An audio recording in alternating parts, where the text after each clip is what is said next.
سوريا شو عاملين لأنه ما بنقدر نفوت على أي مستشفى بس تفوت على المستشفى يا بقطعوا لك العضو كله. You can't go to a hospital in Syria. If you go, you'll either be amputated or they'll take you to prison even if you're wounded. والله العظيم في ناس الجروح تبعتهم دوّدت. In prison, I saw people with wounds that were going septic, and even then they weren't taken to hospital.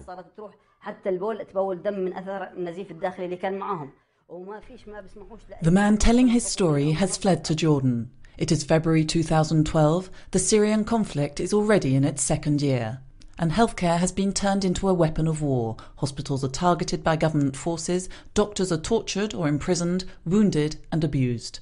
For MSF, denouncing the situation is simply not enough. Action must be taken. A team crosses over the border and sets up in the north of the country, not far from the front line. They find an empty building and turn it into a surgical unit.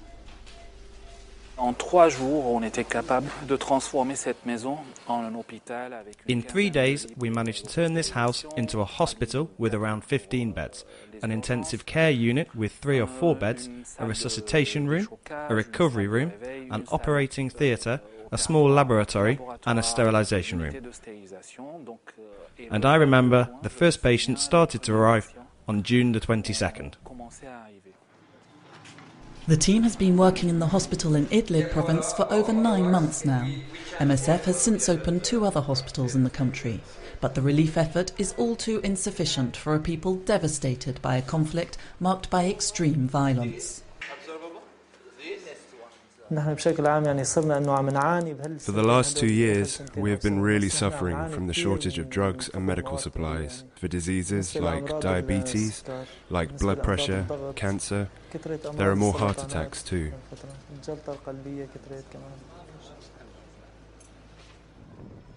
Every day there's the same apprehension. Will there be a bomb? Will there be any victims? If we need to get anything, we have to run. We're being bombarded all the time. Yesterday morning, a plane bombarded a house, a whole family.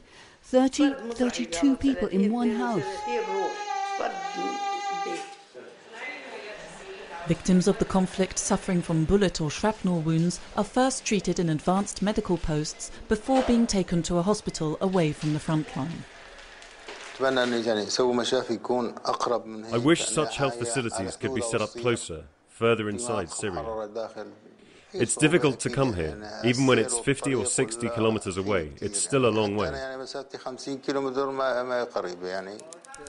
The men working in the advanced medical posts are not doctors, and some of them don't even have medical training. How can we tell if his airway is working? Here they have moved into the basement of a building close to the fighting, where they provide first aid to the wounded. I'm hoping in the next few days to get out to visit one of the posts that I've visited twice before, where we've done some training with the staff there who are not medical, with regards to how to stabilize a trauma patient, how to do a burn dressing, the importance of keeping wounds clean, how to do a proper dressing for a wound that isn't a burn. Winter has also taken its toll. The cold forces Syrians to warm themselves with whatever they can find. Good quality fuel is all too rare, and accidents all too frequent. Here in the operating theatre, the team is changing a young 13-year-old boy's dressings. He had a fuel container and was trying to pour fuel on the fire. The container caught fire and exploded. We never used to have this kind of accident. People didn't use fuel before. Those who are able leave Syria. Every day sees more people crossing over the border to neighbouring Turkey, Jordan, Lebanon and Iraq.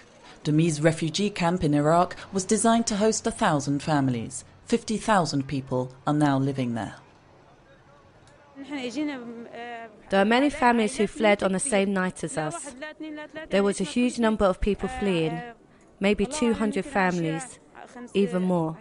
We all had to walk, the old, the young and the kids. My baby son also had to walk. And the way was very long and difficult because we went through mountains, but thank God we arrived. According to the United Nations, in all there are nearly 1 million Syrian refugees. They are living in precarious conditions with no idea of when they'll be able to go home. Those who haven't left their country live with the same fear of what lies ahead. All are in need of help and medical care. Those people are in need. Those people are dying for simple medications. Those people are dying because there is nobody doing any surgical intervention. There's people that are dying because of the chronic disease. There's people will die because of the epidemics. They are dying for no reason. For no reason.